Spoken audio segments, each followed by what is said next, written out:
This is not a blanket pause on federal assistance and grant programs from the Trump administration.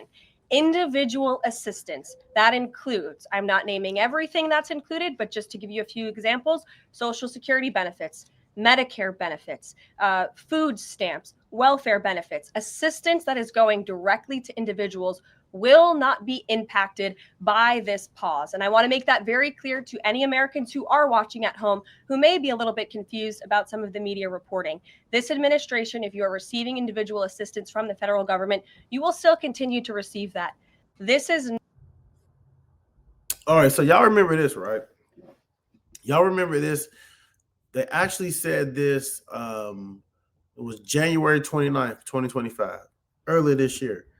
Now, this was transpiring whenever tariffs and all that stuff was actually transpiring, right? Whenever they're trying to place tariffs on everything, they said they're shutting down doing business with this country, they're shutting down doing business with that, but they said no federally funded programs will be effective currently, which there wasn't any federal funded programs that really got affected as far as Medicaid, SNAP, and stuff like that. But here is the thing that a lot of people are missing, right? This should let you know that there's a reason why they can't agree. There's a reason why the government shut down. There's a reason why the government will remain shut down. I'll give it about another week or 2 weeks. If I'm wrong in my prediction or my assessment, I'll come back on and say I'm wrong. But I think the government's not going to open up until maybe around November 10th, maybe the middle of November. First week's not going to happen. Because this is a trial and error type thing, right? They're going to sit back and see.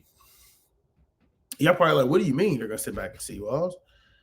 They're going to sit back and see what goes on. All right, the first is Saturday. Let's sit back and see what goes on. Let's see the havoc that's being caused out here because people are not getting their food stamp benefit. Okay, now let's act on it. Let's give them food benefits. Let's give them more benefits. Hey, since you got delayed, since the food stamps was delayed, we're going to give you an extra 150 food stamps. So you hate somebody, then you love them again. Y'all know what they're saying. They hate you, they love you, then they hate you, then they love you again. Meaning they all cheering for you. Now you do something they don't like. Now they back cheering for you in the end, right? So that's one of these type of tales. But let's listen to this again. Not a blanket pause on federal assistance and grant programs from the Trump administration. Individual assistance, that includes, I'm not naming everything that's included, but just to give you a few examples, Social Security benefits, Medicare benefits, food stamps, welfare benefits, assistance that is going directly to individuals will not be impacted by this pause. And I want to make that very clear to any Americans who are watching at home who may be a little bit confused about some of the media reporting. This administration, if you are receiving individual assistance from the federal government, you will still continue to receive that. This is not. So I see right here this comment: release the contingency funds for the food stamp or SNAP so people can eat the earlier disabled. For some reason, they don't want to release it. For some reason, they don't want to.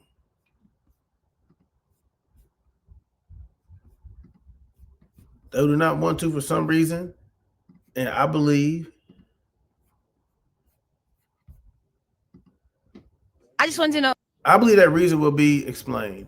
I'm trying to get her. This is not a blanket pause. There we go. I believe that reason will be explained. Watch this real quick. Let's see what's about here. I ordered 200 hand-forged knives to my dorm room and built a Wix website to sell them.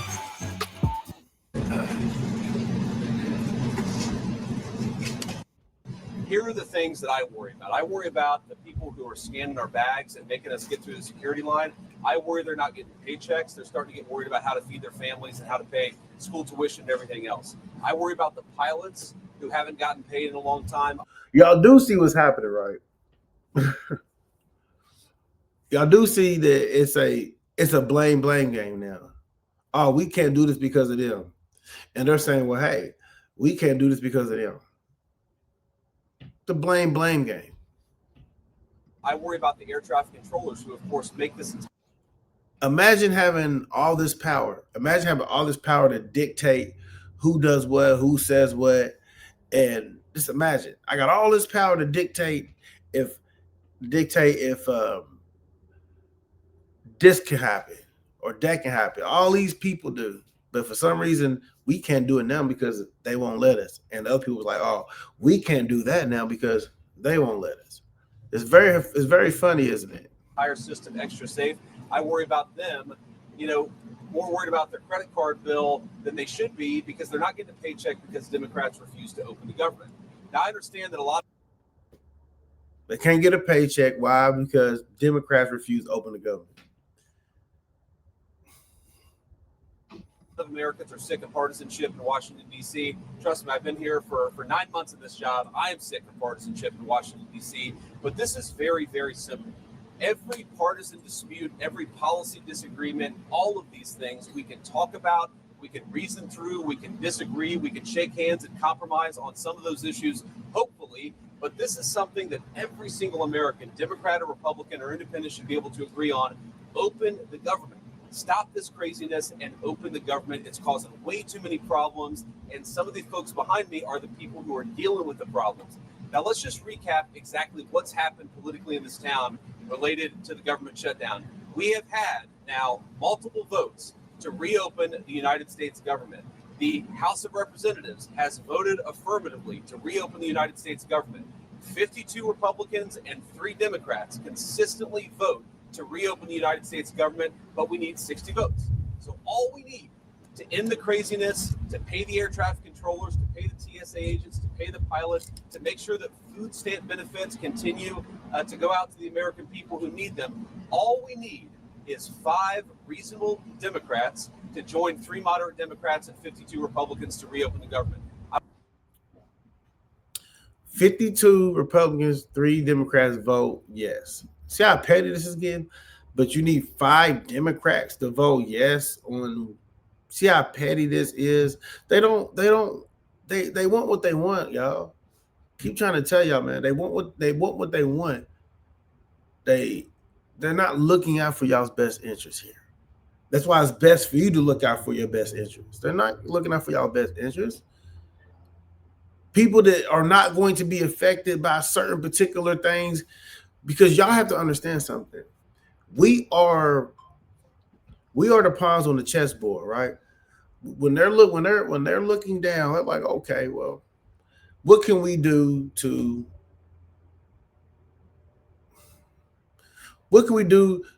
make it seem like we're helping these type people? What can we not do in order to seem like we're doing a great thing for not doing that to these type people? That's where the confusion comes in. We don't know exactly what these people right here about voting on this, passing this, not passing that, how that's going to affect them and what they have. We're not in a business like that. Even if we try to research their business for real, that don't mean anything. We're just going to get a bunch of typed articles, a bunch of people who come up here with watered down research that they didn't heard this person say, this person say. We don't know exactly what they're in. So this lets you know how petty this is. So to tell us, the American people, because he literally just told us, right, that the reason why we're shut down is because we need 5 people to come and agree.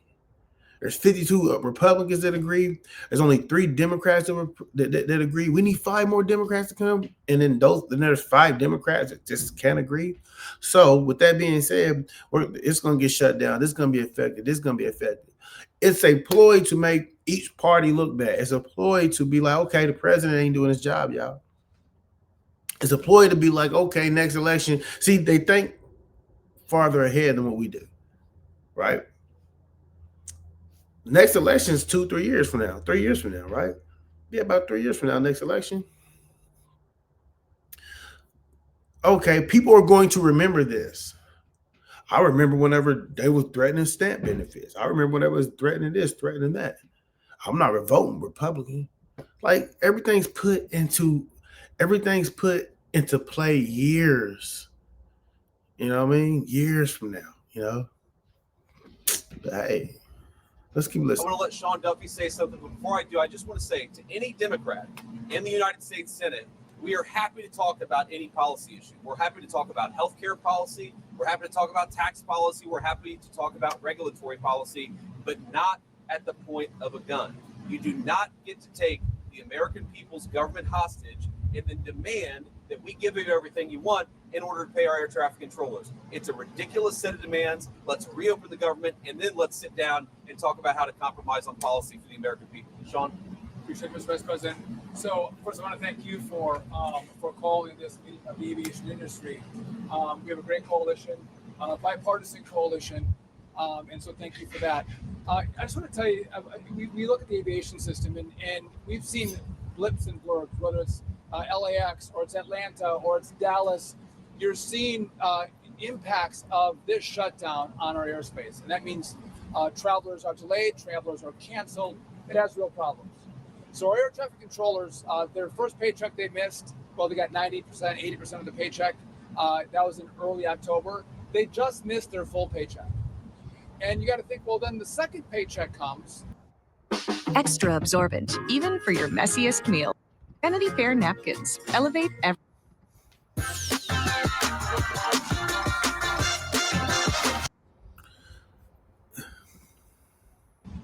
That's not when we have real disruption.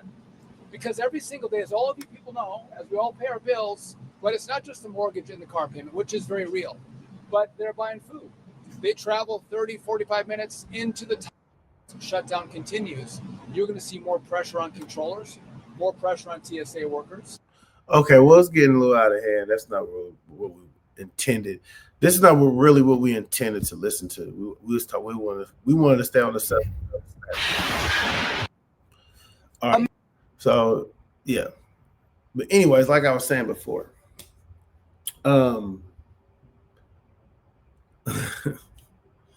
this is typical. This is normal. Just proceed with caution, man. Proceed with caution, and don't let what's going on stress you out too much, because it's going to be over within the next couple of weeks anyway. Government will reopen. They will have a new policy plan, new funding. This, everybody's going to be happy. Blase. That's all it is, y'all. But yeah, we're going to get up out of here, man. Make sure y'all like, comment, share, subscribe, man. Here we are.